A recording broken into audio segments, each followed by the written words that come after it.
Hutan Cipanitik yang lokasinya berada di sepanjang jalan provinsi di Kampung Jilebut, Desa Kecamatan Jampang Tengah, Kabupaten Sukabumi ini memiliki luas lahan mencapai sekitar 9 hektar.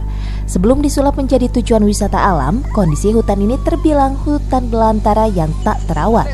Bahkan terkesan menyeramkan pada malam hari, sehingga para pengendara tak berani berhenti di sekitar hutan ini.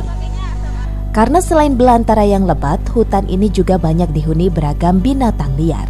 Dan kini, setelah disulap oleh para pemuda sekitar menjadi kawasan wisata alam yang berudara sejuk dan dilengkapi berbagai wahana hiburan, hutan Cipanitik yang memiliki bendungan seluas 1.500 meter persegi sebagai kawasan konservasi air ini kerap dikunjungi wisatawan keluarga maupun muda-mudi yang ingin melepas kepenatan setelah beraktivitas.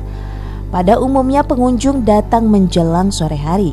Untuk menikmati udara segar yang sejuk, pengunjung pun bisa menikmati kenyamanan wisata air di bendungan dengan 3 unit perahu karet yang disediakan pihak pengelola.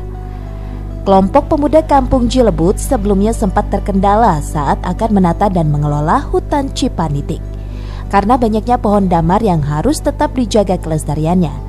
Tetapi setelah berkoordinasi dan meminta saran pihak perhutani, maka secara bekerja sama hutan ini disulap menjadi area wisata alam tanpa mengganggu dan merusak satupun tanaman. Bangun jalur wisata, wahana wisata, gabung dengan Perum Perhutani mungkin dengan Pak Asper, rekan-rekan pemuda di sini. Jadi di sini juga sekarang sudah ada fasilitas flying fox, rumah pohon, perahu, LCR, begitu. Di sini cukup asri ya, suasananya enak, cukup nyaman untuk anak-anak juga. Di sini cukup aman lah ya.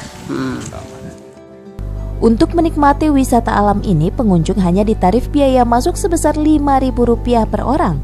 Di hutan Cipanitik ini, pengunjung juga bisa menikmati wahana hiburan, diantaranya flying fox, berperahu di atas danau, melintasi jembatan goyang, dan camping di hutan. Dari Kabupaten Sukabumi, Iqbal Bakar melaporkan untuk Dinamika.